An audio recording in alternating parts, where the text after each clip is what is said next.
flooding presentation, USVI's Hazard Mitigation and Resilience Plan.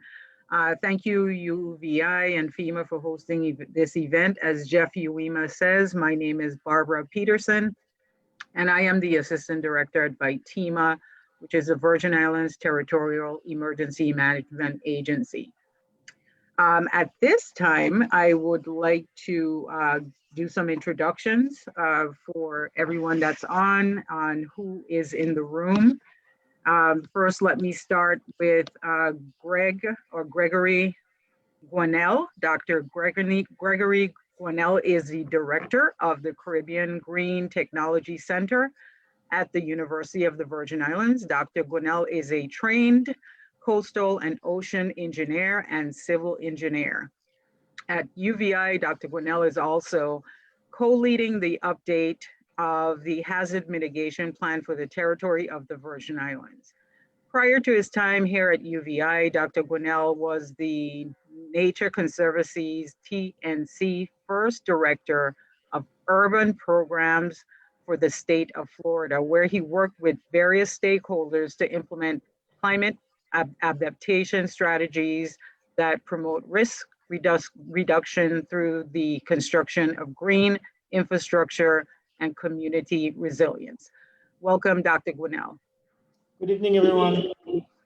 Next on our panel is Mr. Jeff Uwima. Mr. Jeff Uwima has worked for 24 years as a project manager on international development projects, primarily focused on issues pertaining to natural hazard risk reduction or hazard mitigation planning and land information management. His project efforts have included strategic engagement of local stakeholders for the identification of risk reduction and policy measures for clients as diverse as World Bank, International American Development Bank, United States AID, and AID is the Agency of International Development, and numerous national governments. Here in the USVI, he analyzed the territory's risk to multiple hazards and updated hazard mitigation plans, which included recommendations on how to reduce territorial government's exposure to natural hazards. Hi, Jeff. Hello, everybody. Good evening. Next and final is Dr. Kim Waddell. At UVI, Dr. Waddell is the project lead for the hazard mitigation and resilience planning efforts for the territory, and which you will learn more about tonight. Dr. Kim, I'll call him, is also the director of the Virgin Islands Established Program for Stimulate Competitive Research, also known as VIS School, the University of the Virgin Islands, at the University of the Virgin Islands. VIS Core is a significant research capacity building program supported by the National Science Foundation. The program was and has been brought over $35 million to the territory over the last 15 years. Dr. Kim and his colleagues were just awarded another 5-year grant in the amount of $20 million this month to continue their work on research in marine ecosystems and providing a foundation for future workforce development through STEM teaching, teacher training in our public schools and after school programs, which are with our young people. Dr. Waddell is a trained ecologist with expertise in ecosystems, functions, and processes. Hi, Dr. Kim. Good evening, everyone. Thank you. All right, so what next, sir? Screen? I think we're going to share the screen and get right into the presentation. Are we going to go to the poll first? Yes. All right. So the first thing we're going to do is a poll on how were you impacted by the 2017 hurricanes? And this is a scientific poll which will pop up. We can't vote, but we're asking you to go on and vote.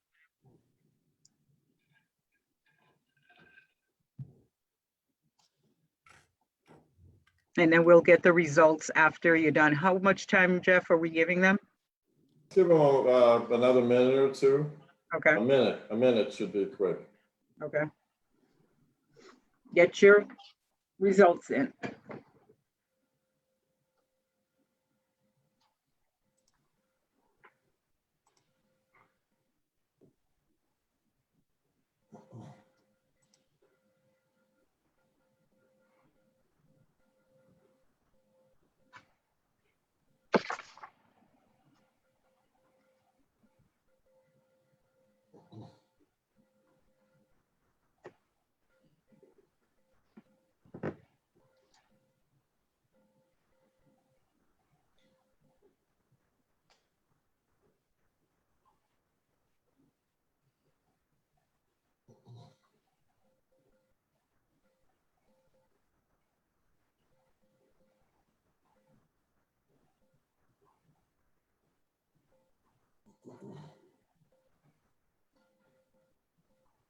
Michael, do we still have people voting?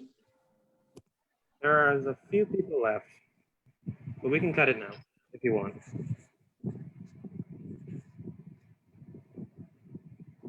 I think let's cut it and let's keep it going.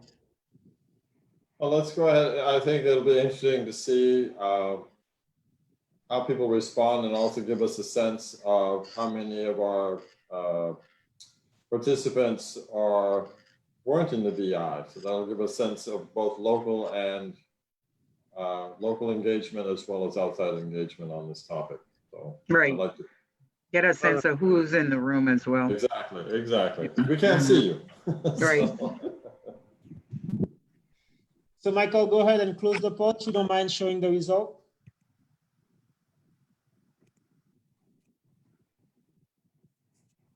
All right.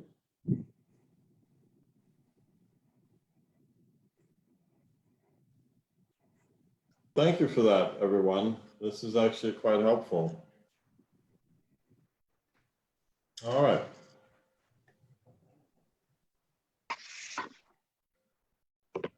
So I'd like to invite Dr. Peterson to provide a couple of opening remarks on behalf of VITEMA. I know you are accustomed to saying doctor, but that's my brother. I'm not the doctor. So All right. you're getting me mixed up. Fair enough. Thank you. All you academics at UVI. So anyway, I am Barbara Peterson, and I am the Assistant Director of VITEMA. Let me just allow me a little bit to tell you who VITEMA is for the people in the room, because I'm sure most people know, but allow me to share just in case. VITEMA is a territorial agency with the primary responsibility for ensuring the territory's resilience to disasters. We are a staff of professional planners, communication specialists, logistics specialists, operation managers, and support personnel committed to all hazard approach to emergency management. VITEMA ensures a territory's ability to rapidly recover from large and small disasters by assessing and mitigating hazards, enhancing preparedness, ensuring effective response, and building the capacity to recover. So who is the VITEMA leadership? And I would like to share that Director Daryl Joshin is our President Director.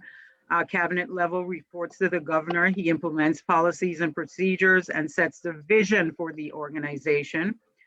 Deborah Henneman-Smith, Deputy Director, Admin and Finance. That's self-explanatory. She runs the money and the operations and tells us what we can and can't do, what we can spend, who we can hire. Bruce Kelly, new on board, former National Guard, Deputy Director of Operations.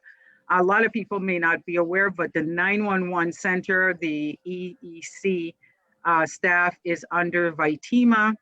So he is responsible for that. And the Emergency Operations Center, which is what he does, and he manages emergencies. Denise Lewis, Deputy Director of Planning and Preparedness, to manage emergencies. We have to train, we have to plan, we have to continually prepare ourselves. So we work internally to create plans to mitigate emergencies, and then we also work on with organizations to do that as well. evacuation, emergency, tsunamis, earthquakes, and of course, hurricanes, and many more, man-made and natural disasters. Floresita Brun, Deputy Director of Grants, federal grants providing for training and planning and staffing. Didi Brun works with the federal government directly to guarantee that we get the necessary funding. And just as an FYI, everyone that works at Vitima is a government of the Virgin Islands employees, but approximately 75% of the people who work for us are paid with federal grants, so that you know. So we're heavily involved with the federal government. Steve de Blasio is the Deputy Director of Logistics, the assets of Vitima. Assets that we have in the territory, assets that are coming into the territory after emergencies. Additionally, communications falls under his shop as well. And the key to any good emergency management is communications, so he is responsible for that. Another big thing for logistics is pre-positioning contracts and goods and services before an event. So having de Blasio on board is key. We have not had a logistics person before, so we're really happy about that for this year. This was started in 2019. Melinda Vigilant Mesa, Public Assistance Director. After an emergency, Ms. Messer and her team work to assist residents in the territory and attempt to make them whole and recover from an event. So the recovery after the disaster. She and her team work with governments and private organizations and private citizens to get them back on their feet financially. Erica Benjamin Callwood, Deputy Director of Human Resources and Labor Relations. The person that makes Vitima has the most qualified and skilled staff to address territories' disasters. Wayne Bryan, Director of Fusion Center. That is the intelligence operations of all emergency management. Fusion centers were created after September 11th, September 11th attack in the United States. It is the intelligence that we receive on what may or may not happen, mostly man-made, obviously. And let's just say Brian monitors everything that borders the territory and everything that happens in the territory, and he works extremely close with our federal partners daily. Myself, Assistant Director, I address the day-to-day operations of the agency and don't do very much. I just hang around and drink coffee all day. And then finally, Graciela Rivera, the Hazard Mitigation Director. I left her for last simply because that's why we're here today. You invited me to moderate what she manages. She works with individuals and organizations, government and private sector to reduce disaster losses and protect life and property from future disaster damages and prevent and protect against that. So one of the things that you had asked me, Dr. Gwinnell and Dr. Kim, is about what Vitima, where the Vitima is in terms of hazard mitigation, where they were in 2017 at Irma Maria and where we are now. And I kind of thought about it, and I'm trying to think like where, everybody's a PhD in emergency management now because we went through 2 horrific storms, and people who had never planned before take it seriously. But as it relates to Vitima, I think the THIRA, the Threat and Hazard Identification and Risk Assessment, is what, it's not new. It's not new, but I think we take it more seriously. All the hazard mitigation plans are nested in the THIRA, I think. By definition, the THIRA is recognizing the national preparedness goals for all states and territories, and secure and resilient nations possess the capacity to require across the whole community to prevent, protect against mitigation, respond to and recover from threats and hazards that pose the greatest risk. The THIRA is an all hazard capacity-based assessment tool suited for use by all jurisdictions. And you've heard of the THIRA before, correct? Yes. Okay, all right. The third allows a jurisdiction to understand its threats and hazards and how they impact many, may vary according to the time of occurrence, season, location, and community factors.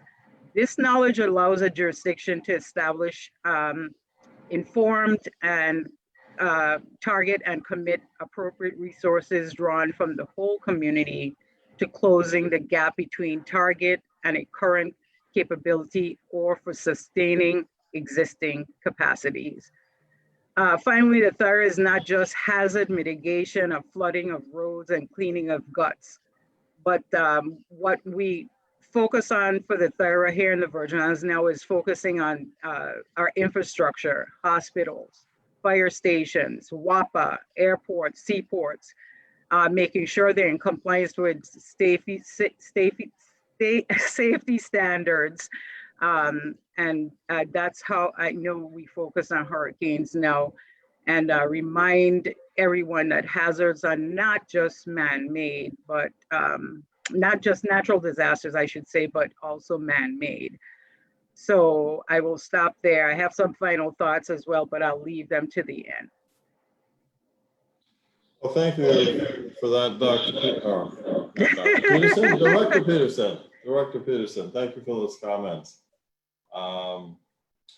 Let's go to our next slide, I believe. All right, so good evening, everyone.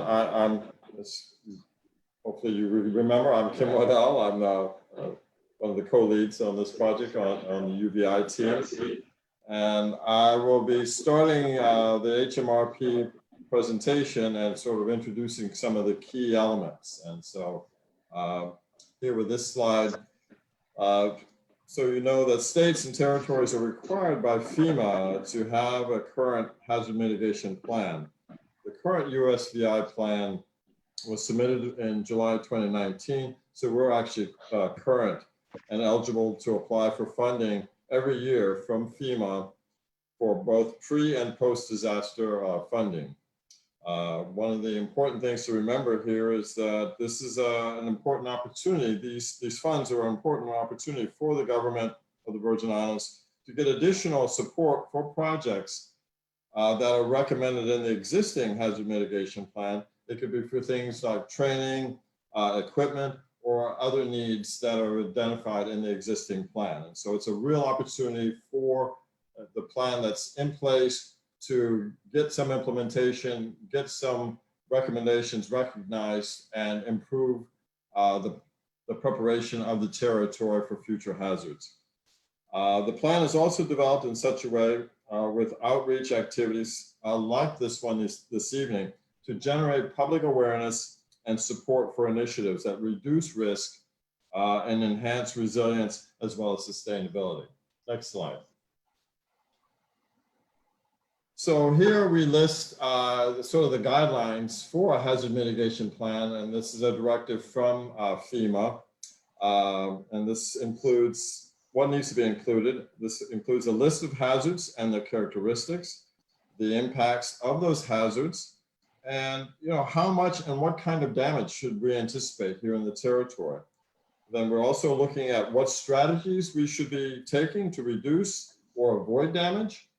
And then the capacity analysis is really what do we need to do to develop and implement the mitigation strategies that are identified. And so all four of these are critical standard metrics for FEMA as far as what we need to have in the hazard mitigation plan. Next slide, please.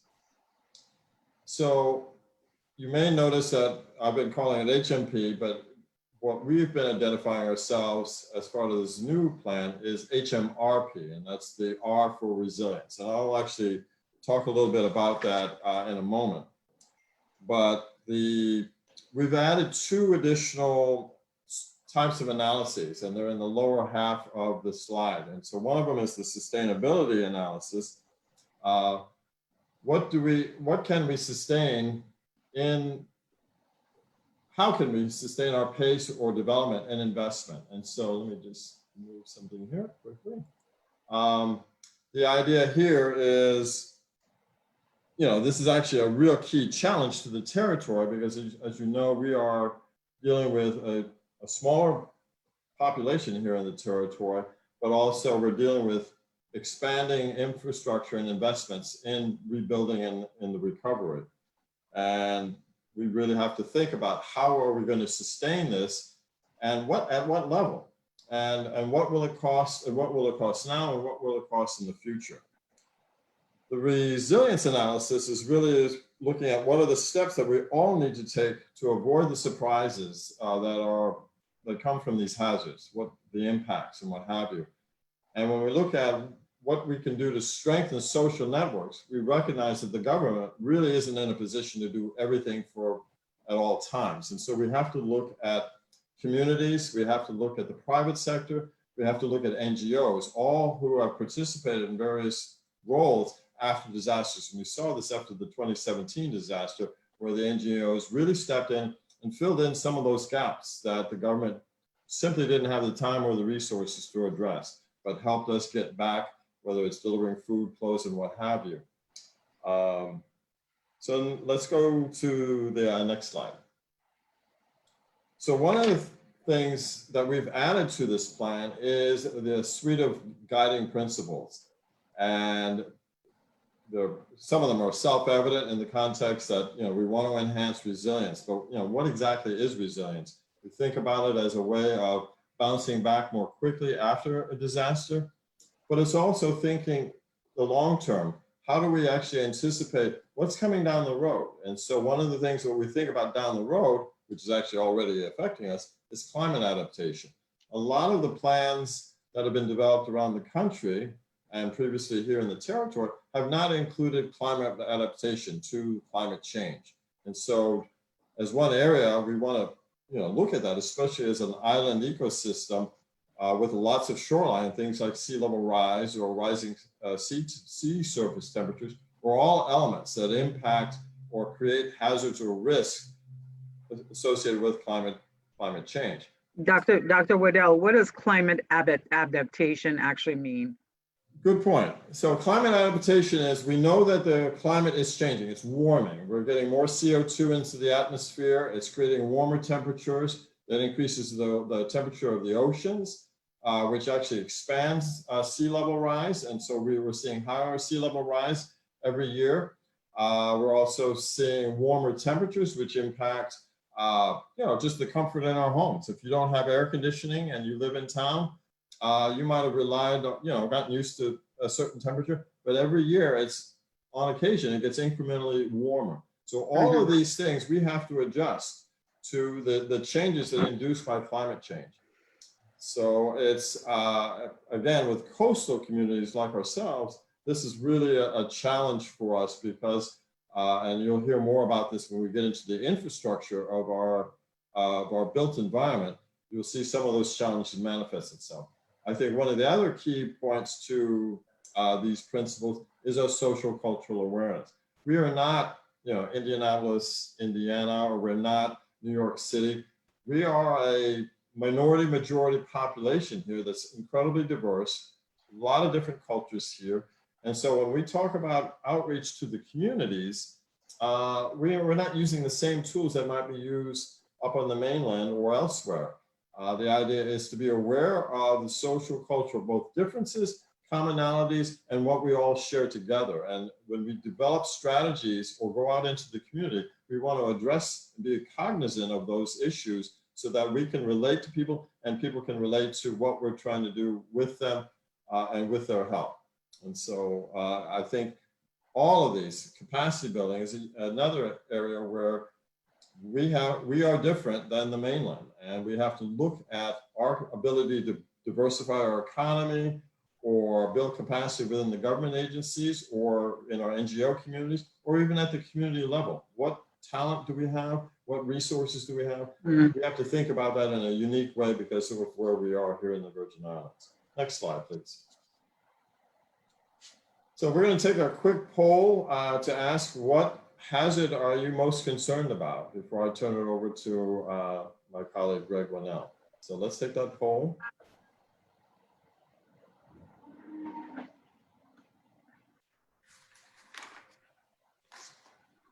And we're going to take about 1 minute for the poll.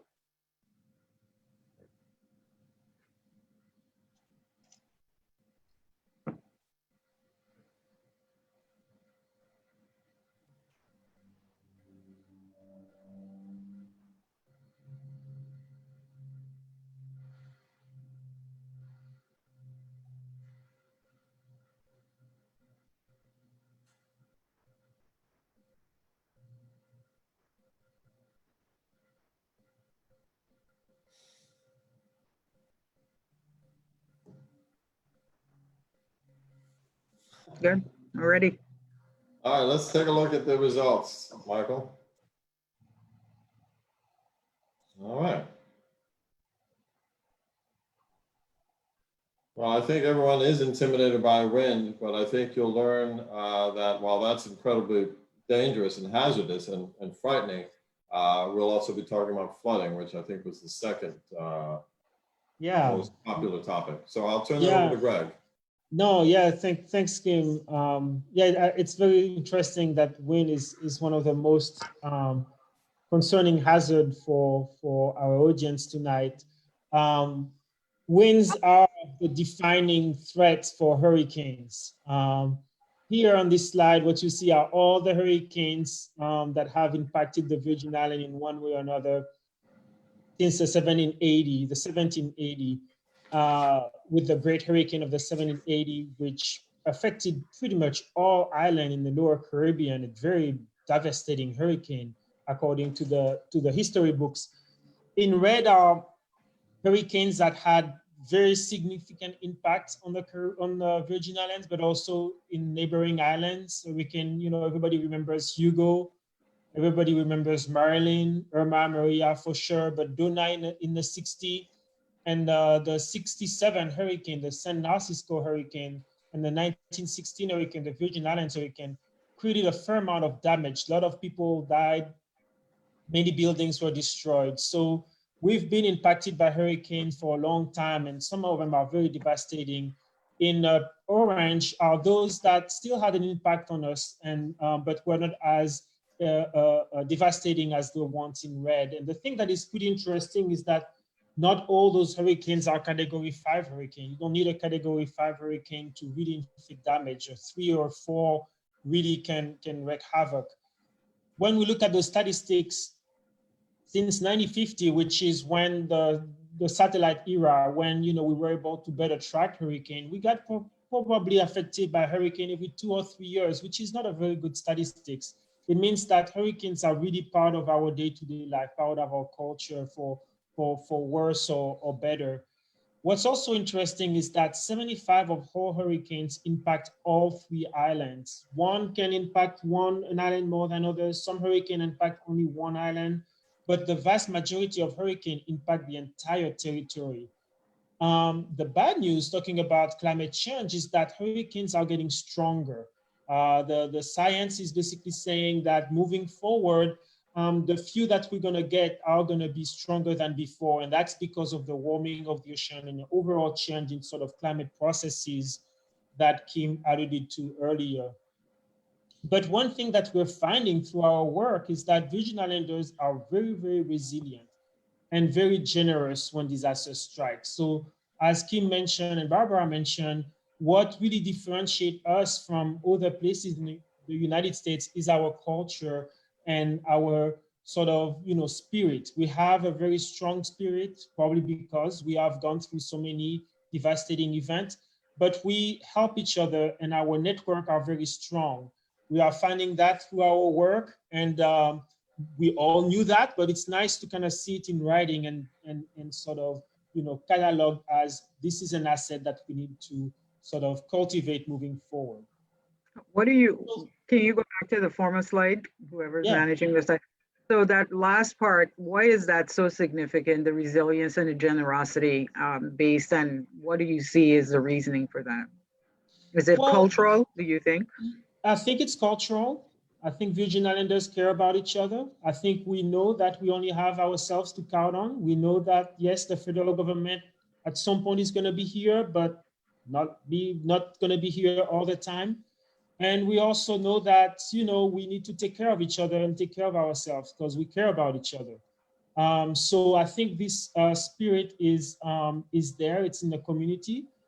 We see it now with everybody. I would say the majority of people I see outside wearing masks and not creating a fuss like we see it in the mainland. And the resilient part is because I think that we come from a pretty, difficult past, me included. And so we've learned how to just, move on and go through bad times and keep on moving on without complaining too much. So I think these traits are very important because when disasters strike, that's really what saves us. A good house is a good thing, but a nice neighbor and a nice sort of companion is more important. And that's what we have. I might just add that, I think we saw after Irma and Maria, we saw after the storm hit us, it went up, Irma in particular went up to the mainland, and you saw people lose their minds because they lost power for an afternoon or an entire day. We went months without power and large swaths of the territory. And I mean, that resilience came through, whether that self-reliance and that energy to just take care of your neighbors, check in on people. That's something that you just don't see. And I don't know if practice makes perfect or what have you, but the fact is, people in the Caribbean and in the Virgin Islands, recognize that this is part of our landscape and that we have to take care of each other in that process. And so I think that's an important attribute that's not shared across the United States. Good info. So that's an attribute that we found through a relatively rigorous analysis in that part of our plan, and we will build on that as we develop strategies. So hurricanes are one of the most devastating hazards that can really impact us. And the reason is because many things happen at once. We have strong winds, we have storm surge and high waves, and we have lots of rain. So we are being basically assailed by a variety of different type of hazards all at once. And what I'm going to do is I'm going to go through them one by one and sort of give you some highlights, some insight that we've developed, as well as some just general information about some of those hazards that, as Kim mentioned, we have to describe and we have described as part of the HMP sort of work. The tsunami and the earthquake risk, we will be talking about that at a different time. We have a lot of good data there to show, but that will be for a different event. So winds. Hurricanes are basically big, massive windstorm. And what we find is that as you go up the mountain, as you go up the hills, the wind speed increases. So people who live at the top of mountain, people who live on the ridge, for a particular wind speed that is measured by a particular station along the coast or a boat or whatever, those people are experiencing stronger wind. The higher you go, the higher the wind speeds. So what that means is that you have to then pay particular attention when you build a house for the type of structure that you have that are placed in higher elevation compared to lower elevation. Wind basically is funneled through the mountain range and it increases in speed as it goes up in the air. So the good thing about the thing that we can do though, in addition for just ensuring that whoever designed the house really takes the speed up effect in consideration, we also find that sometimes for lower wind speeds, for lower storms, having some form of canopy around your house really helps reduce that wind speed and can help protect. But you need to be careful when you think about it and really taking into account, because strong wind speed, when you get to a Cat 2, Cat 3 hurricane, strong wind speeds can also topple a lot of trees. So you have to sort of really think through it and be very careful and maintain your environment so that you don't have trees falling on your house, because those winds can take houses, but they can also take a lot of trees down.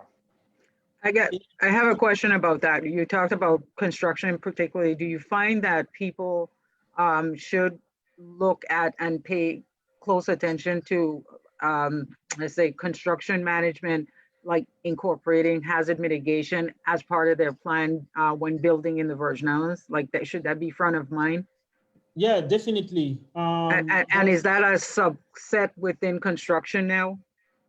So the good thing is that a lot of people now, because of the importance of wind and because some of the hurricanes are getting stronger, there's been a lot of studies done to really try to better characterize the wind climate in the VI. So this map of wind speed, for example, was generated maybe 1 year or two. We didn't have this information before. So now this information is made available. It was shared with DPNR so that everyone can sort of, once you know where you live, you can have a sense for, okay, how much, type of wind do I have? What type of wind speed will I expect for a category 1 to a category 5 hurricane next to my house? So you can take that into account and do whatever retrofit is necessary. There's a lot of, we have some good partners. One is called Enterprise. They created a really good book called The Safe Guide that really provides a lot of good tips, to your point, Barbara, about how to really think in your house about maintaining and really protecting yourself against wind. So a lot of resources are available. We are happy to share them for the homeowners. But at the Hazard Mitigation Plan team, what we're doing is we are looking, okay, what does that mean for the entire building stocks? What does that mean for the entire critical infrastructure to ensure that they don't get down, especially when we talk about, the energy sector and all of those that have assets that can be really impacted by strong winds. What we find too is that actually we have found, looking at the sort of history books, that, a few times very strong storms that move, the sort of winter storms that are generated up north in the Atlantic sometimes can generate some relatively strong winds here in the VI. And there has been many power outages caused by telephone poles falling down because of those high winds. So those high winds can impact us outside of hurricane season, mostly for the assets, not so much for the houses, but a lot for the assets, especially WAPA assets. So winds is a very sort of important hazard here in the VI. Another thing that we are looking at is flooding. So like I said, hurricanes bring a lot of rain and they bring a lot of high wave and seas. And so what you see here in blue are what's called flood zone, riverine, flooding zone. So those are those zones that can be relatively impacted fairly high when you have heavy rains. Those waters will, the rainwater will pool in those areas that are in blue and increase in depth and create some hazardous condition for those who travel through those regions. But also if you have a house, your house will basically be inundated. In red, it's what we call the coastal flood hazard. This is generated by the storm surge. And I'm gonna go into that right now. So as you know, a hurricane is basically a massive windstorm, but it's a windstorm that moves over the sea. So it basically gets water that evaporates up and go and forms all those clouds. And that's gonna be your rain. But before it is your rain, this wind that is moving over the ocean is pushing the water. That push of the water is basically gonna increase your water level above normal high tide elevation. And that's what's called a storm surge. And because wind is blowing over still blowing over the sea at different wind speed, you also have, in addition to that storm surge, you also have very strong large waves that are being generated. And so if you build next to the coast, for all our assets that are located next to the coast, and we have many, between individual houses to bars to even facilities such as the WAPA plant, all those facilities and buildings can be flooded not only by the storm surge, but also by the large waves. And those large waves, because they have a lot of momentum, because they sort of move and crash, they can actually exert a force that impacts your structure and can knock down your structure after it has been flooded by the storm surge. So this hazard is not as significant, but in terms of footprint, but very significant in terms of impact. So this is an example, for example, of a road that was completely taken out on St. Croix during Hurricane Maria. Because as I mentioned, the storm surge and the wave can destroy a fair amount of the infrastructure. They can erode beaches, which means that whatever is behind that beach is now in danger of falling into the sea. But we also, because we erode that beach, we're also losing a very, very important asset for us, especially when we think about our tourism economy. Storm surge and waves can carry debris. And those debris, like I mentioned with the waves, those debris, when they are being carried by storm surge and wave, can impact your structure and can create some significant damage. But as I mentioned for winds, winds can occur outside of hurricane, while big waves can also occur outside of a hurricane. We get, relatively big swells in the January, February timeframe here when we have a lot of nor'easters happening in the Atlantic. And those big swells can also be quite destructive and, take out infrastructure, erode beaches, and take out houses. There's some people that say that the entire Virgin Islands is susceptible to storm surges, like the whole area, even though we have high elevations. Well, no. So I would say that not the entire Virgin Island. I would say the coastal area of the Virgin Island is really susceptible to the impact of storm surge. Yes. Okay. Okay. Mostly those regions in red, because as you mentioned, we go up in elevation relatively quickly, which is not good for the wind, but it's good for the storm surge and be protecting against the impact of storm surge and waves. Okay. So this is a picture, though, of a structure that was built right next to the beach. And as you can see by looking at the sand, that is present in the living room, this structure was completely destroyed by the storm surge. Water came in, inundated the house, and the waves after that just moved things around and really impacted and pretty much destroyed this house. The way that we know how high a storm surge can really hit a particular structure is by looking at what's called a high water mark. So you can see this debris line on the wall that we measured. So you can see not only that these storm surge and wave really impact us and can really destroy what we have, but you can also get a sense of how high the water can get here in the VI during a storm. This picture here was taken south of St. Thomas after Irma. So we remember Irma was north of us. So if Irma was south of St. Thomas, this water line would be even higher. So storm surge can really destroy your belongings and your property, but it can also be a hazard to people, especially young children who can be carried away by the waters. And then this picture was taken on Veterans Drive after the 2017 hurricane. And you can see here the amount of destruction that was caused by the storm surge and the wave on the infrastructure. Our sort of initial estimation was that some of this damage was caused by debris just hitting repeatedly some part of the seawall, which again highlight the danger of being caught in the storm surge because you don't know what's going to get at you. And just to be clear, that's Veterans Drive in downtown Charlotte Amalia, and yes, in St. Thomas. Yes. Yeah, that's right by the legislature. Do you say that some of that is considered erosion, like storm erosion, or storm damage? Yeah, it's really the storm damage, and I would say it's mostly the debris. I would say that really hit kind of like a hammer, part of the structure. Mm. So the bad news is that, as Kim mentioned, sea level rise that is caused by climate change will make things worse. The surge will be higher, the waves will be higher because the water depth is going to get slightly higher.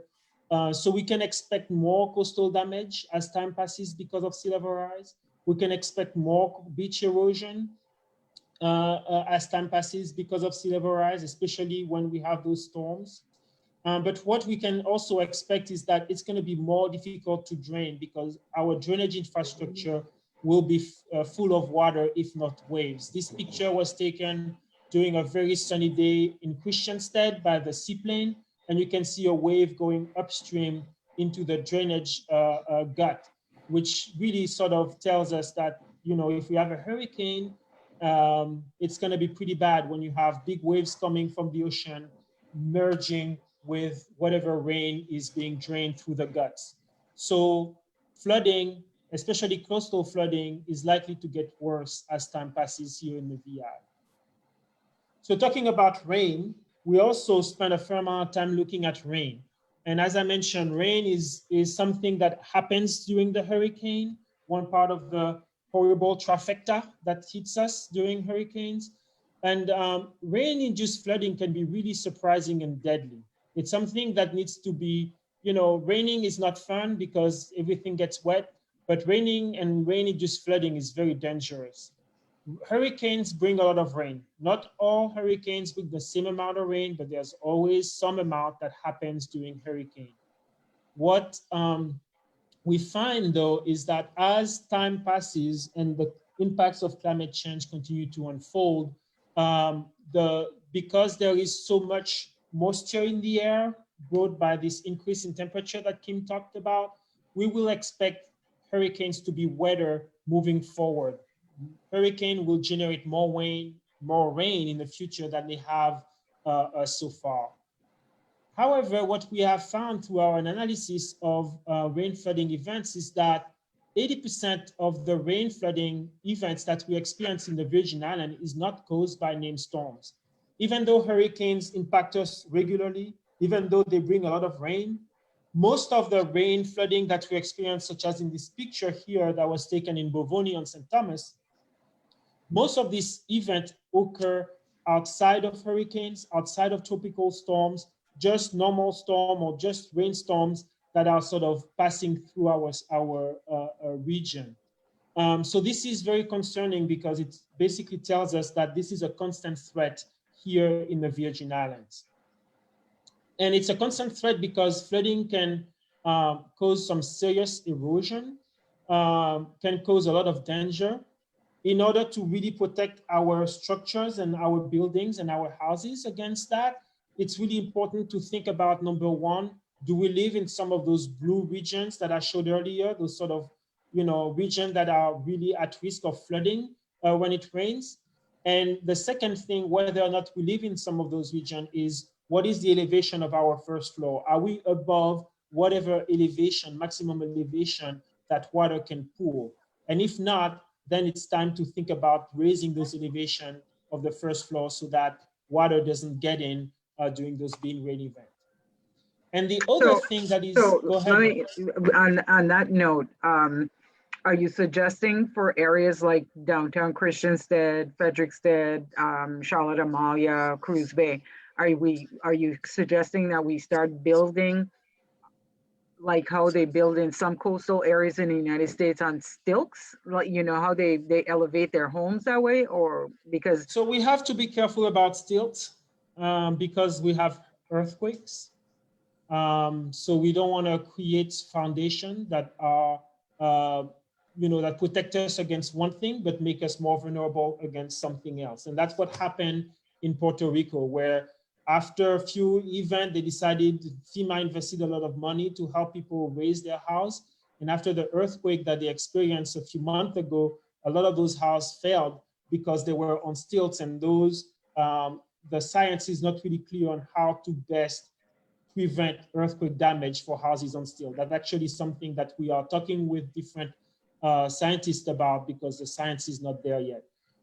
So what I'm saying is really to think about what is the first floor of that elevation, whether or not and how to raise it in a safe way. Sometimes it's just making stairs and rebuilding the first floor completely.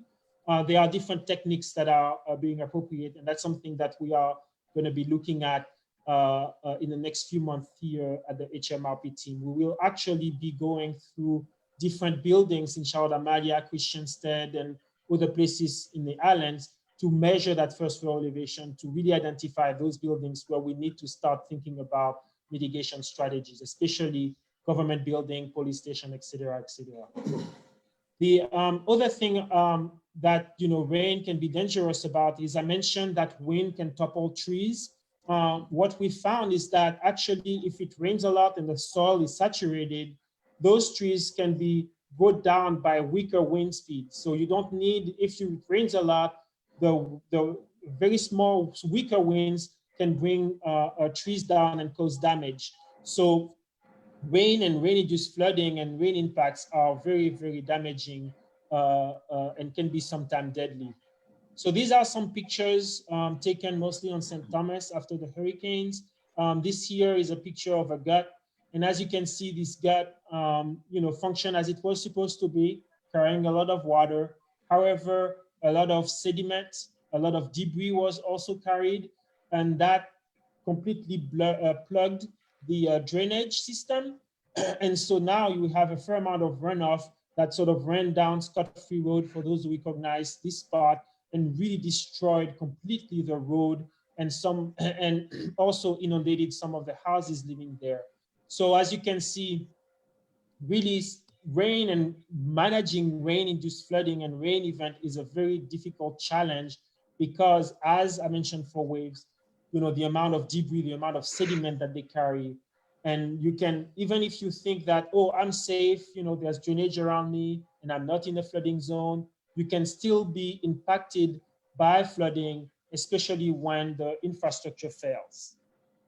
Here you can see another sort of hazard that can be generated by a rain-induced flooding, which is you do not know what's below you. You do not know what's next to you. And rain flooding can really create some hotspots of erosion. So in this case, I don't know the whole story, but I would venture that this car basically veered off the road and basically ended up in a ditch. And that ditch was my interpretation is that ditch was made deeper because of the fast rushing water. And this person had no idea that there was a ditch because everything is full and covered with water. So driving under heavy rain condition, which I was doing here, as I was taking this picture, which, you should never do. Driving, in under rain condition can create a fair amount of hazards. And that sort of raises question in terms of how do you access critical facilities? How do you go from point A to point B if in between you are impacted by rain flooding? And this picture here, again, taken another on St. Thomas, really shows, an example of rain-induced erosion. And I believe this house is pretty much condemned now, but you can see the amount of erosion that just rain-induced flooding can generate. So rain can create a lot of hazards that can be very deadly.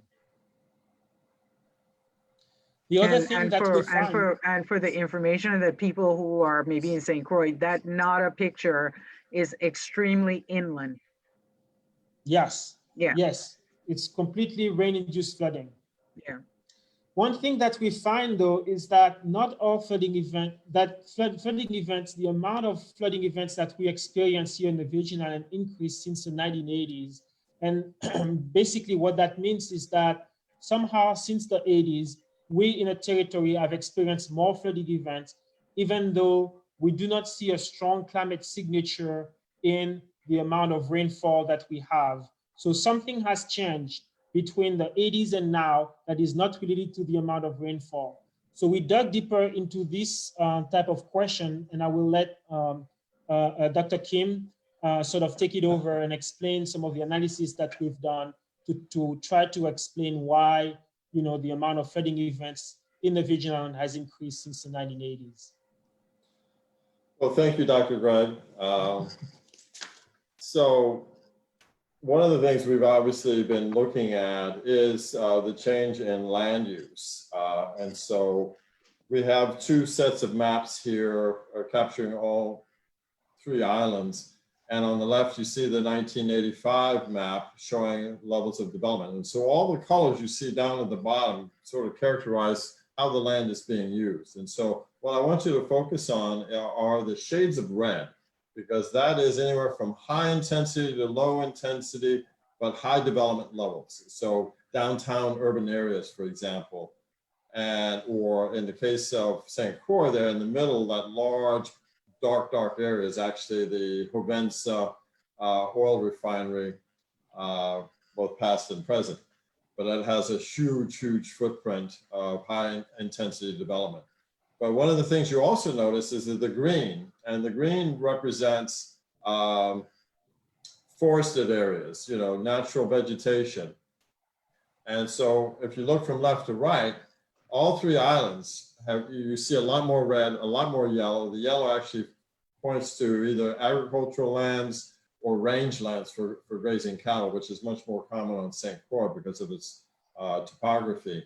But the fact is, if you look at, for example, St. Thomas in the upper left corner, St. Thomas still has most of the western end of the island is still relatively intact. I regret we didn't do this island by island so you could actually see the details. But the fact is, where you do see development is around town on the south shore and then towards the east end. And you can see the increasing levels of red.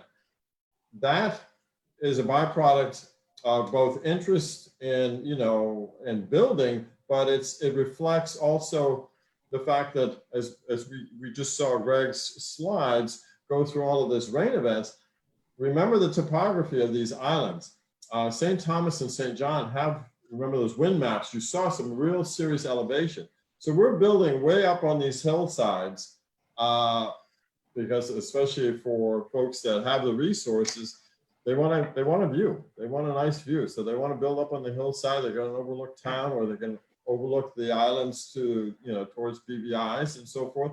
And these are spectacular views, but they're up 200, 300, 500, or 1,000 feet in elevation on very steep hillsides. And what that does is create impervious surfaces that when it rains, when we get these rain events, you're going to see really dramatic amounts of water rushing down the hillside. And one of the things that we've come to understand from the data is the difference between 1985 and 2018 in Charlotte Amalia, which is a highly developed area, the water flow has increased by 40% from the similar amounts of rainfall. Say you got an inch and a half downpour in the middle of the summer.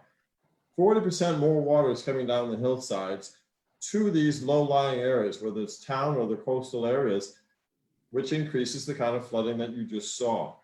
And so one of the big challenges facing the territory is, is this going to continue? Our population numbers have actually leveled off over the last 20 years or so, but we're continuing to develop and build and more, and we'll talk more about that in a moment.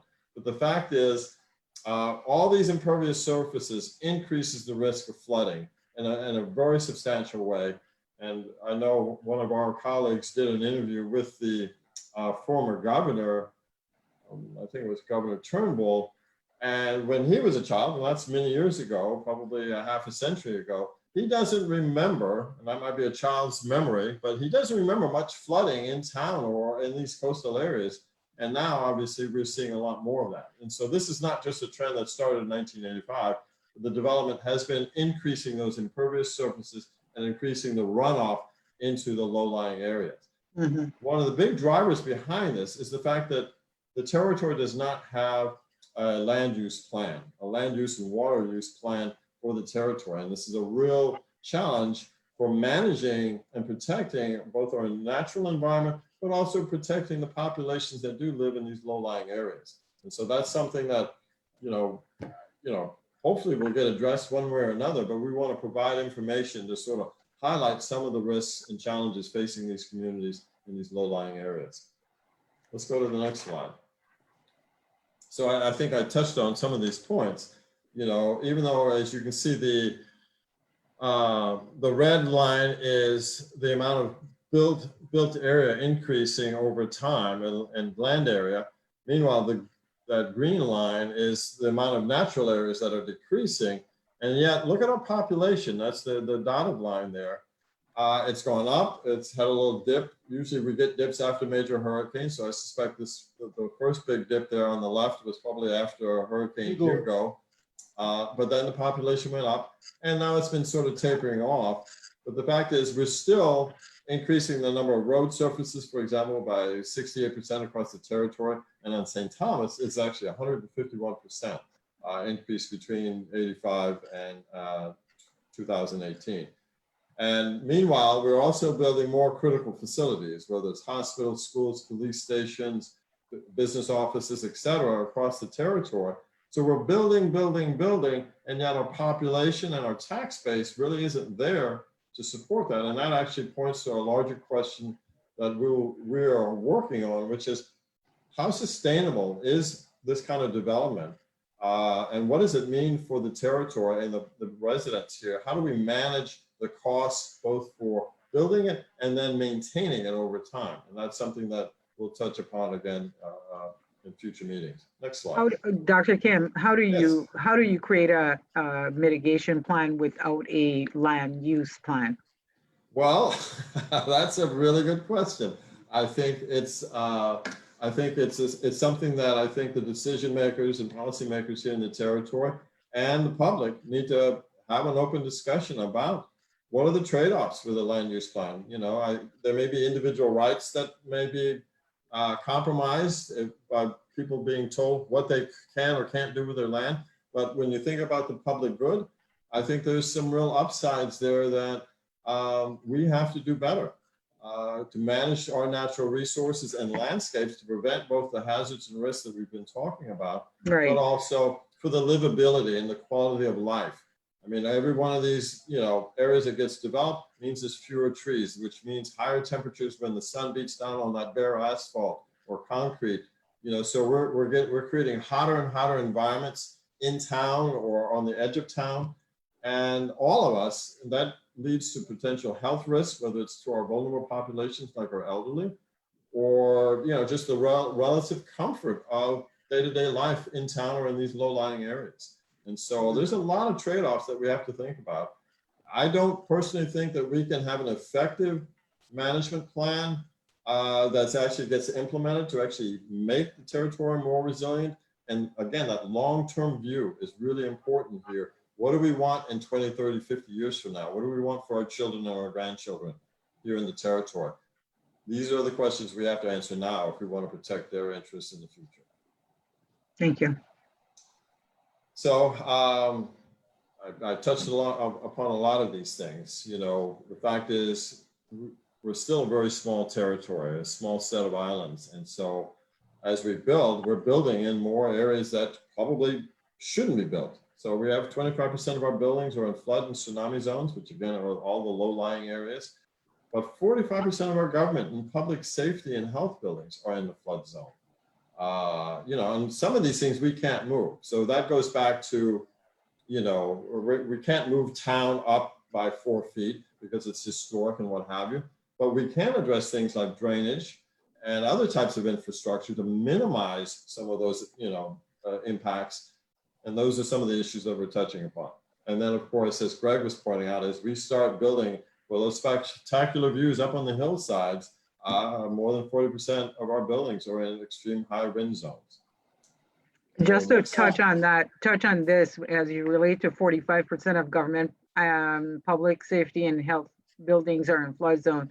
Most of what we do at Vitima is come up with other locations to, in case of emergencies, or where to operate. So and the alternate location is usually in another flood zone as well. So we're always looking, because there's so limited land space and availability. So that's a continuing problem for us. Yeah, and I'm going to get back to that point in a second, because it's a very important point. But following on what Kim was saying, one way that you can address some of this is through infrastructure. Infrastructure is very interesting because you cannot protect against everything. You have to sort of decide what you're going to protect against. And you can, if you want, protect against the worst and the worst and the worst that you know. But that's going to cost a lot of money, because it means that you're going to have to make a fair amount of investment to achieve this level of protection. So usually when engineers sort of really think about infrastructure design, they're really thinking about a type of storm. And usually they think about a storm that has a 1% chance of happening. So a very, very, very small chance of happening. They talk about the 100-year storm, which is the storm that has a 101% chance of happening.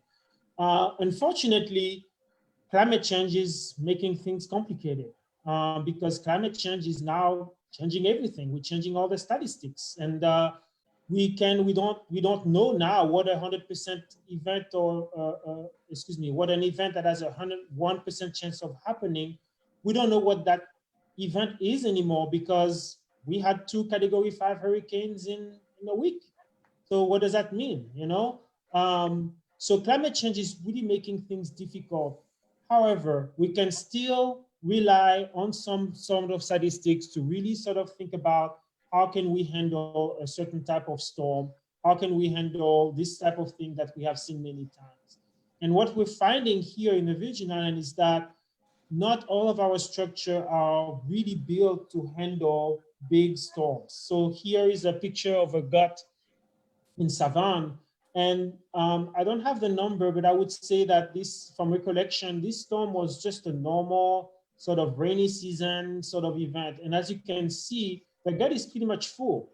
It seems that they sort of, extended the gut a little bit, built, other sort of sidewalls, but, a few more inches of rain and this house is in the water. This house is on stilts, by the way, going back to your point, Barbara.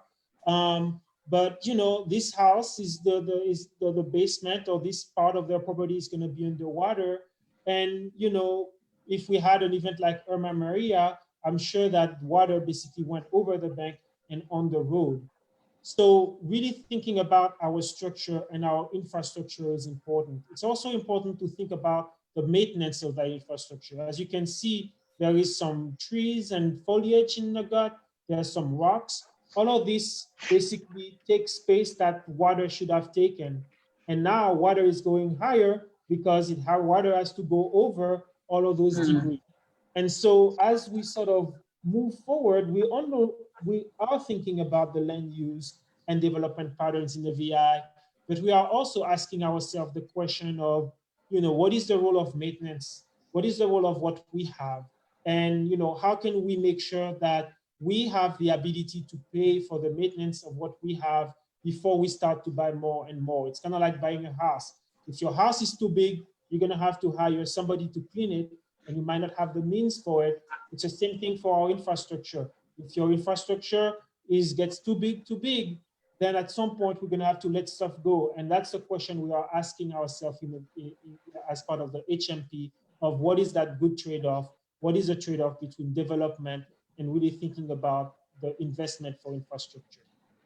Just to let you know, gentlemen, that it is now 7:19, and Yes. we've been having such good dialogue that time went very fast, and we have lots of questions and chat. So just letting you know where we are. Yes, we should probably start wrapping up. Okay. No, we are wrapping up, and that's exactly the slide, which is tonight. We just wanted to sort of test this new platform. We would have preferred to see you in person, but we cannot. But wanted to give you a quick update on what we're doing. We have much more things that we could say, but this is our first test, so we wanted to keep things simple and interesting. We are working, and we're gonna show you at some point in the near future some of our work on quantifying the damage and the impact on population and buildings. The picture here you see is the picture of population distribution in the VI. We have also information about the cadastral, which is the sort of building a footprint and characteristics. So we're going to look at that to sort of figure out what is our impacts on safety and welfare. But we're also going to be, and we have also started, but talking about looking into the impact on infrastructure. I gave you a sense of what we're thinking about in the previous slides, but we are looking at what happens with the critical facility, to our roads, our water system, our sanitary sewer, our electrical system, all the infrastructure in the VI that we depend on. And the point that I want to make, I know we are pressed of time, but I want to make the point that it's one thing to protect your infrastructure. It's one thing to say the hospital cannot be flooded, and that's great. And what we're also looking at is, can you actually access the hospital? Can the services have access to the hospital? Can the road be passable? Can the energy, is the hospital able to receive water and energy and access to the sewer system? Because otherwise, the hospital is no longer going to be able to function as a hospital. So we're really asking the question of, is it safe? And can it function the way it's supposed to be? And then we are also doing some work on natural resources. That's something that we're gonna be happy to talk about, in a later presentation. And then, continue to gather your feedback on what we're finding and, reach out to you. I saw many names in the participant list of people who we had long and many interaction with. So really thank you guys for coming tonight. Thank you everybody else who came tonight to listen to us. Please continue to follow us on Facebook, on Instagram, and other social media, as well as our webpage. And really looking forward to chatting with you and providing you with a regular update. So we're gonna do a quick last poll, 30-second. Michael, can you put that poll just like 10, 20 seconds and you close it?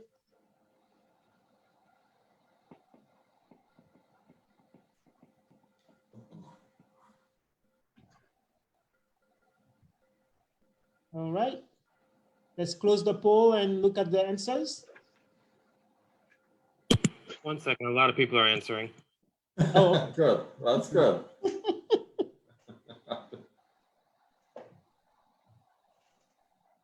Come on, folks, you know you're not ready. Not quite. Yeah, not quite is gonna be I bet it'll be the dominant answer. We'll see, we'll see.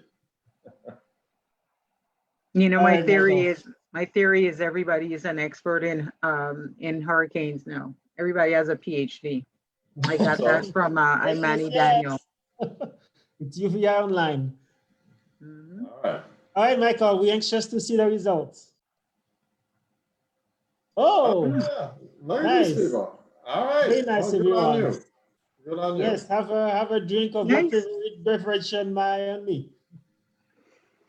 Well, thank you. So with this, I will turn it over to Barbara. No, we have a lot of questions, Jeff. Yes, yeah, great presentation, Dr. Greg, Dr. Kim, thank you very much. We have a lot of questions. I've tried to put them in buckets, if you will. One series of questions that came up was asked by Barbara during the presentation about climate adaptation. Kim's response was very general. I thought maybe Greg could provide some ways that of demonstrating or illustrating how climate adaptation can be integrated into mitigation plans within the context of the plan per se. And also a question that was asked about the government. What is the government doing about climate change? Greg, could I direct those questions to you? All right, well, yeah, so in terms of climate adaptation, I think there are many things that we can start thinking about. Some of them are gonna be easy-ish, some of them are gonna be more difficult. So the first thing, as Kim mentioned in his answer, is to really think about how climate will impact us. It will impact us because we're gonna have higher sea level, and the impact of higher sea level is gonna be flooding of our infrastructure under sunny day condition, flooding that can be exacerbated by waves that can ride further than they were able to in the past, such as in the picture that I showed you. So it will impact, for example, our drainage. So some places, what they've done is they've created basically one-way valve. The one-way valve that they put on their drainage infrastructure basically prevents water from coming in, but if you need to get water out, the valve opens and let the water out. Now, this creates some situation where you have basically water pushing against the valve on one hand and water wanting to get out on the other hand. But that's something that we're gonna be thinking about.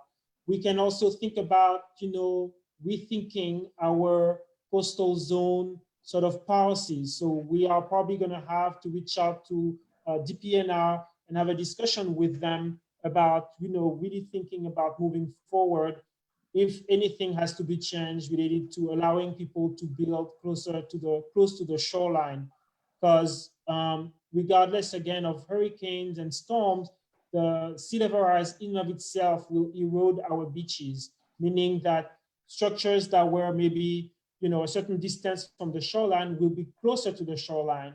And what we found on St. Croix, and I forgot the name of that hotel, is that a hotel and a bar restaurant, so it was completely destroyed by the hurricane, completely in the water. And talking to a bunch of folks, turns out that this structure was much further inland when it was built. The coastal erosion triggered by sea level rise and potentially other processes now put this structure in danger zone, and that structure fell.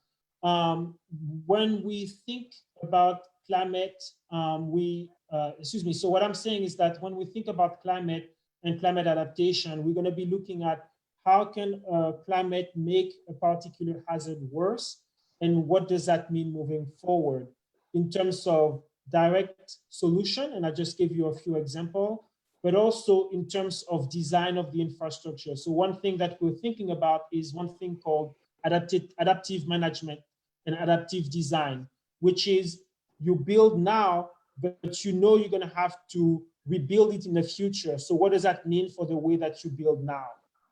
So it's a pretty evolving, newish, I would say, field in civil engineering, but it's something that we're going to be looking at very seriously here in the VI. Anyway, I can go on, but I know you have other questions. One very technical question came in about projection of future storms based on climate change, and I can help field that one, and then I'll turn it over to Greg. To look at hurricanes, we use a statistical analysis to look at storms from a probabilistic standpoint. So we can understand, based on the historical records of storms within the Caribbean basin, probability of receiving a certain wind speed for, say, 1 in 50 years, 1 in 100 years. And so based on that probability, we have a sense of the wind speed that will be recurring on those intervals. Now, how do you apply climate change to that for future projections? Well, you look at the climate change literature, such as the Intergovernmental Panel on Climate Change, looking at different scenarios, looking at the intensity of storms is expected to increase. You look at what the scenarios are saying in terms of expected wind speed, and then you apply that analysis for that time interval to your statistical analysis. And so we're building on some information that was built by FEMA's hurricane contractor, AIR or ARA, and looking at localized intensity speed up as the map that Greg showed, and also addressing it by looking at the literature based on climate projections. Greg, do you want to add anything on that? I think that was a pretty good answer. Okay. Okay. There was a question about land use plans, and one question that Barbara asked, I think needs some clarification. The question was, how do you build a hazard mitigation plan without a land use plan? And I think Kim touched on it. In that I'm controversial, Jeff. I got them from you. Okay, that's all right. My tongue knows no bone, right? That's what my auntie used to say. And these guys know that too. But formally, it isn't a requirement for the HMP, but really what we were hoping is that the outputs, such as the data that Kim talked about this evening on land use, the work that Greg and his team is doing on the hazard extents, we're hoping that these key outputs from the hazard mitigation planning effort can work for part of the future land use plan for the territory. And we're going to be embarking on a sustainability analysis that looks at different development scenarios, looking at how we are building now, how we can build using smart growth, and then what is a feasible kind of approach given where we are with our capabilities and implementation. So we're hoping that these three major inputs from the planning effort that we've embarked on can be useful. And that's a segue to another question, which I'll pass it over to Kim and to talk about. The question was, how did this plan differ from other hazard mitigation plans in the territory? And I think we can talk about that nationally too, because we're kind of in front. And then also a question was asked about how university students are involved in this planning effort. So over to you, Kim. No, great questions. And so I touched upon a couple of the differences early on, just about the integration of both different principles, but also, you know, the sustainability analysis and the resilience analysis that we were doing. I think the key thing is that most people have treated hazard mitigation plans as, you know, what do we do, you know, sort of right away to prevent this happening again? And I think we're at a pivotal point here in the territory because of the opportunities that come with the funding.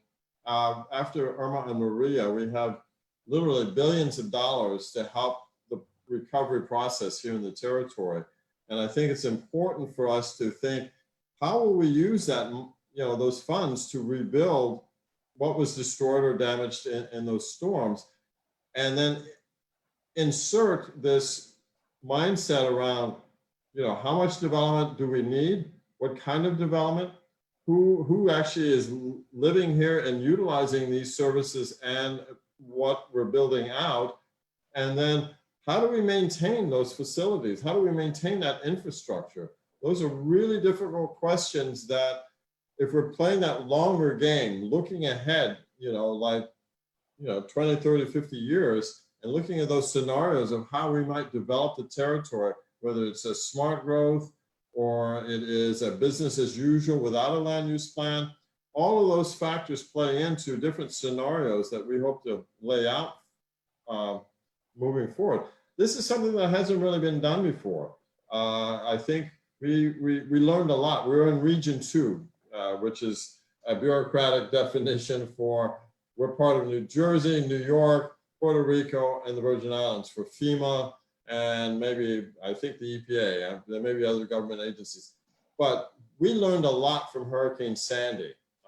And so a lot of the people that worked in Hurricane Sandy realized that we can't just put stuff back the way it was. We have to think long-term, because we see these issues that are driven by climate change or you know, the frequency, intensity of storms. We have to start thinking more long-term.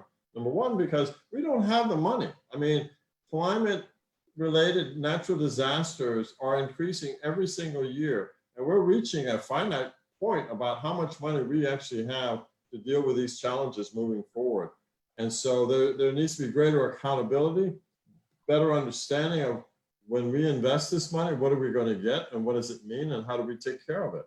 So these are all questions that we're tapping into. We're not going to answer them all, but we're going to tap into these questions and lay them out there for the decision makers and the policymakers in a way that hopefully the public, the legislature, the executive branch, all the different communities that live here in the territories can have this conversation around what is it that we want in the future for our children and grandchildren? What is it that we have to do now to prepare for that? And land use plan, frankly, needs to be part of that discussion because otherwise we're going to see kind of what we've seen over the last couple of decades, a willy-nilly, let's build where we want. And are you engaging? Are you engaging the the parties in the conversation with the planning that you're doing? Yes, we've had conversations with the legislature, the senators, and we've had conversations with the governor's office and the governor himself. If it wasn't for COVID, we would have had multiple conversations with the public, but we're going to still reach out to them. But the idea is, and that's really what the other piece to this is, to get better community engagement on these topics in a way that people are aware of what their choices are, what the challenges are, and whether they, how they vote or what they want to talk to their representatives about.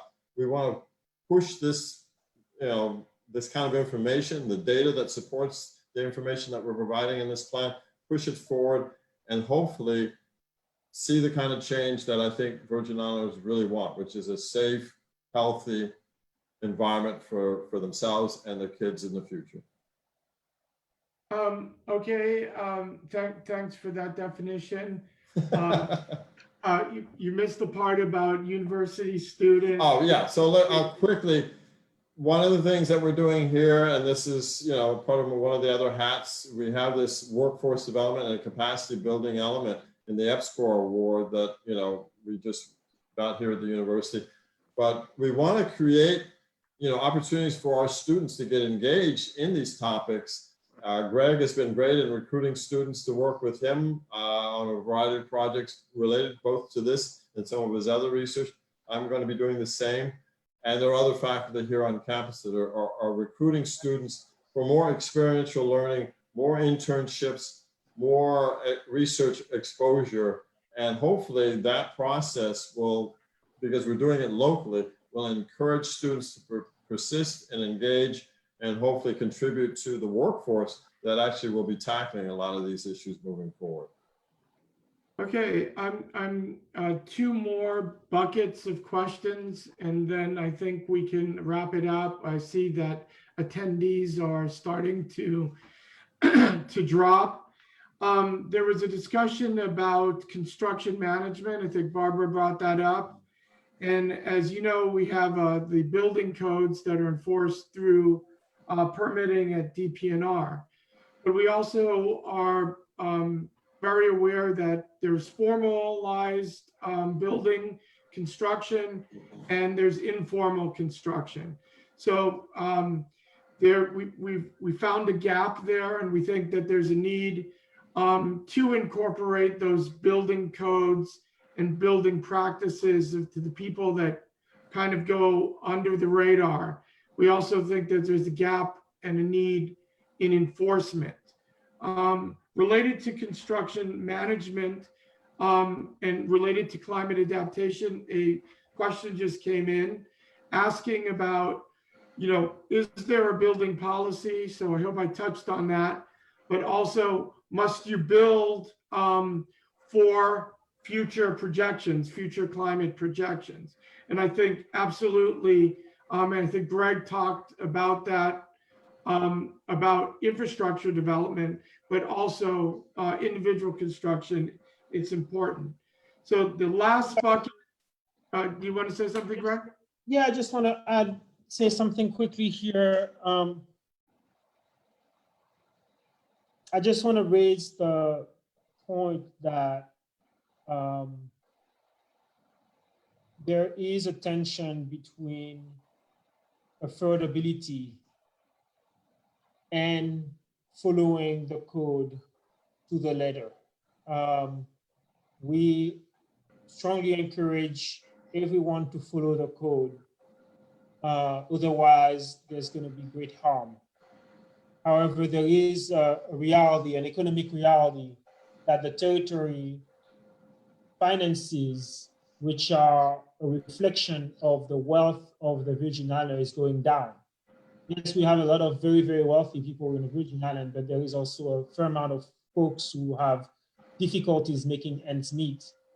And I think the larger discussion that is happening within the Caribbean and also the parts of the world that are exposed to those hazards is what can we afford? So there are some concepts being floated about sort of really building in a way that says, okay, I'm going to reserve this part and make sure this part is super solid, And then this part, we can maybe, it's a loss if something bad happens, but it's a loss that I'm, willing to take, knowing that this part of my structure is solid. And I think one of the attendees tonight, architect Ilya Azarov, has been really thinking about these concepts from an architecture point of view to really take this equity issue into account, because I think it's an important one, and I think it's a very difficult one. So I just wanted to address the fact that we are aware that there are some equity issues. It's beyond what we're supposed to be doing, but that's something that we hope that will be tackled in the VI, because not only construction costs, but also insurance costs are exorbitant here in the VI. So that's something that we would love to have, larger discussion about beyond the plan moving forward. The other piece about the building and the climate, yes, you should take climate into account when you build, especially if you know that it's going to happen or have a high likelihood of happening. What we find is that tides are completely off for at least 5 years. The tides that are projected, day-to-day tides, are way lower than the actual tide measured by the tide gauges. That tells us that seas are rising. The seas that we have now, the water level that we have now is much higher than what we had 10 or 20 years ago. That's a certainty that seas are rising. So anybody who lives on the coast needs to take that into account. But again, you need to think about the cost. And so that's where this idea of adaptive design comes in. I will not go into it, but there are ways to sort of put in place a few little things so that when you need to rethink your structure, it's not going to cost as much as taking it all down. So again, I'm really eager if we can have a discussion about climate. Maybe that's something we can do, but there's a lot of things, and it's a very interesting topic. Yes, that is actually a really good answer and contextualizes the reality for a lot of folks, brings it to the forefront of the discussion. There's several other questions that have popped in, but the big one back to flooding, and I want to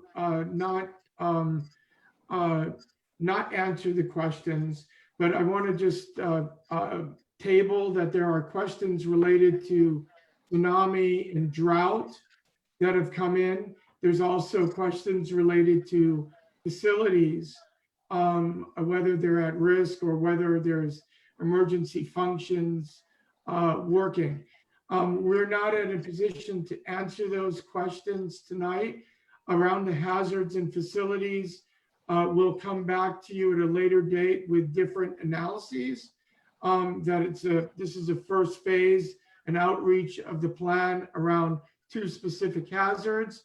And related to the flooding hazard, and over to you, Greg,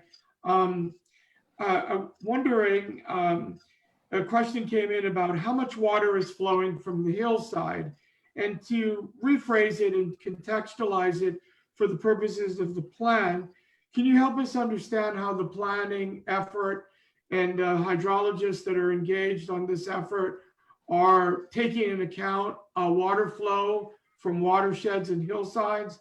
And one related to the analysis and related to drought, how is the rainfall changed over time? Are we in drought? Are we receiving the same amount of water? I want to end the questions at this point, but I want to turn those questions over to you, Greg, and then after, back to Barbara for closing remarks. So in terms of the projection, so what we're finding is that we are getting into a drier climate here in the VI. We're not receiving we're not receiving the same time and the same amount of water that we used to in the past. We looked at decades of rainfall, and what we are finding is that the period which are basically a period of deficit in water let's call it drought for the sake of discussion, is longer than before and more often than before. So what that means is that in the past 10 years or so, we have experienced longer drought and more episodes of drought than pretty much any time in history based on the records. So our climate is getting drier. We are experiencing more droughts, short-term drought as well as long-term drought. So in terms of the rainfall, we haven't seen any sort of increase in rainfall or anything like that. We cannot really talk about the intensity, which is the amount of water that comes for a given amount of time too much, just because of the way the data is recorded, does not allow to go to the sort of minute sort of level of accuracy. So what we see for the rainfall is just a lot of variability, but we don't see a particular sort of more intense rainfall, basically more water coming over a shorter amount of time. That's the sort of impression that we get just being here, living here, but the data is not there to capture it because the data does not capture those sort of events. So I would say that the VI is getting drier, and actually the vegetation over I mean, Kim, you've mentioned also the vegetation type of the VI being changing, right? Since when you were a little kid running in a hillside to now? Yes. No, I think you're capturing it. I mean, we have these spells of drought. They're more frequent. I mean, and this is actually a global phenomenon. We're getting really strange weather patterns that are out of sequence, or out of season. And, you know, it's confusing the plants, it's confusing the animals, it's confusing the people. Because for people that rely on seasonal rainfall, whether it's farmers or what have you, or even the fishermen who rely on, you know, certain patterns, things are just becoming far more unpredictable. It's that simple. And it makes our reliance and our dependence on historical patterns less and less reliable, frankly. I mean, you know this, so. Anyway. So there was another question about rainfall. I don't think if I understand it, but basically when it rains, water goes into the watershed down to the coast. Some of it in the past, all the water used to go into the guts. But what we find is that because of the amount of development that has occurred, as Kim was showing you in some of the maps, what we find is that a lot of the water now goes as runoff and goes in the roads, inside, some people's houses, or just sort of runs off and pools into other developed areas. And so we have now instances of, big rain event where a small amount of water goes into the guts because most of it is runoff that sort of creates more flooding hazard elsewhere. Right. Well, all right. Let's go to Barbara for some closing remarks. Yes, we're addressing that in the plan through kind of the H&H study, correct, Greg? Yeah. Okay. So Barbara, over to you for closing remarks. Well, I just wanted to say I looked at some of the questions and answers, and I saw a couple of requests for information and tsunami sirens. And if you just allow me quickly to tell you that the tsunami sirens are being reinstalled throughout the territory. A vendor has been doing that presently, so you will see them being reinstalled. Someone suggested that if Vaitima was underwater, how would the sirens operate? Vaitima and the structure have absolutely nothing to do with the sirens. They're a separate function. So they will operate. So I just wanted to throw that in there.